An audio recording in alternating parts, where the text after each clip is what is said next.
I have so much, I have to overflow.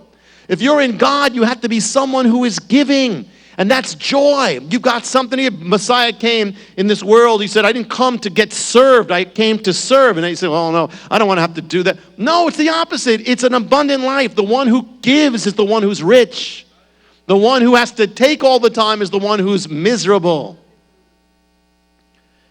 Some of you remember your school days, and every time at around 12 or so, you'd go into the cafeteria, you'd get your tray. On the other side of the counter were the school lunch ladies. These big, usually elderly ladies. Some of them served as the women's corps in World War II when I was going, wearing hairnets and looking angry, a lot of them. You get your spoon, they'd slop on the sloppy Joe stuff, which was yesterday's meatloaf surprise, mixed in with the corn and the tomato sauce. They slop on the applesauce in the little paper containers, and you had to eat it. Whatever they slopped, you ate. But now you're an adult. It doesn't work that way. There are places you can eat, and actually you can go to cafeteria places you can eat, but you have a choice. You want to eat this, you want to eat this, you don't want this. And that's a key right there. You see, life dishes out all kinds of stuff. It puts things to your plate, but that doesn't mean you have to take it.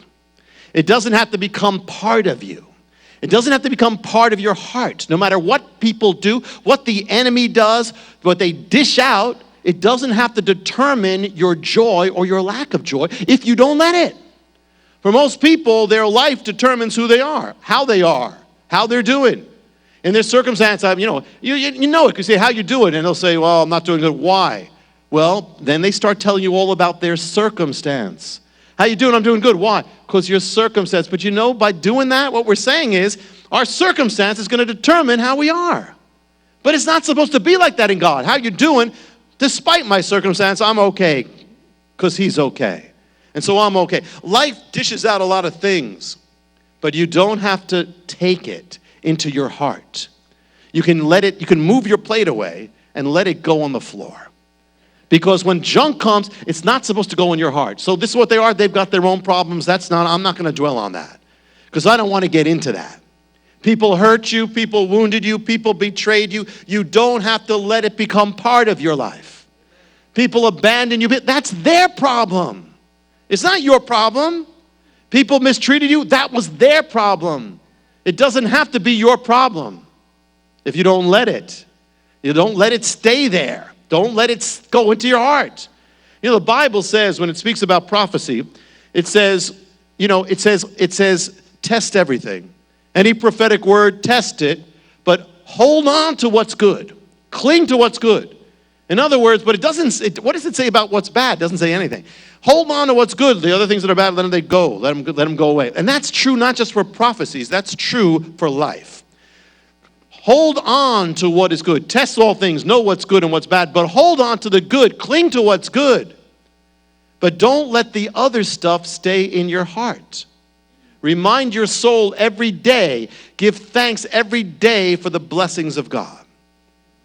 Sometimes I go to these buffet places, and I'm fascinated that you could go to this place, and then everybody's plate looks totally different. Everybody's plate looks different, and everybody has the same selection. So it's almost like a personality test. You look at their plate, and some people have all health foods. Some people have all junk food. And some plates are total messes, and some are like all these organized stuff. And everybody had the same selection. But their plate showed something. You could be in the same place, the same circumstance, and one comes out with one plate, one comes out with another plate. In life, it's not your circumstances that determine your joy. It's not what's around you, it's what's within you. And it's what you receive and what you choose and what you don't receive and what you don't let go of. And when you let go, there's sometimes people say, sometimes believers misuse this, but they'll say, I don't receive that, brother. And sometimes it's them. It's not. But there are things you are supposed to say, I don't receive that, because that's not God. And that's the enemy. I don't receive that. Life is filled with all sorts of things, but you are of the good, so you are to receive the good, dwell on the good, and let the good go on your plate. That's what you eat.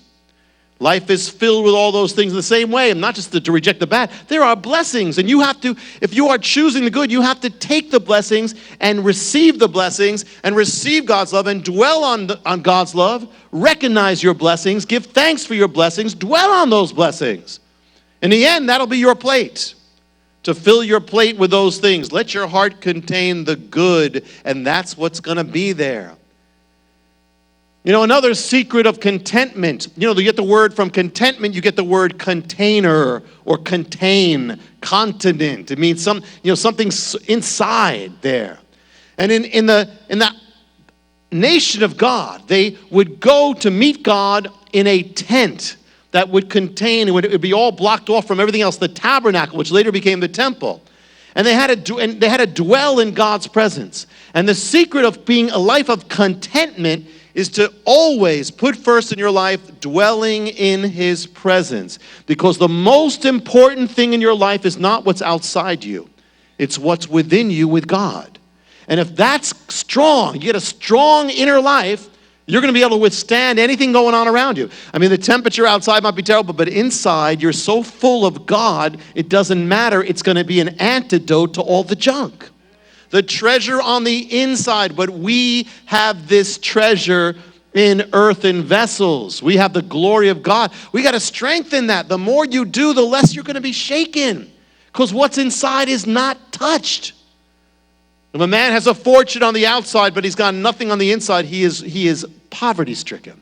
But the people, some of you who don't have much in the world, but you have it on the inside, you are rich, richer. The proverb says, better is a house with vegetables where love is than where they have a feast, but there's conflict and strife.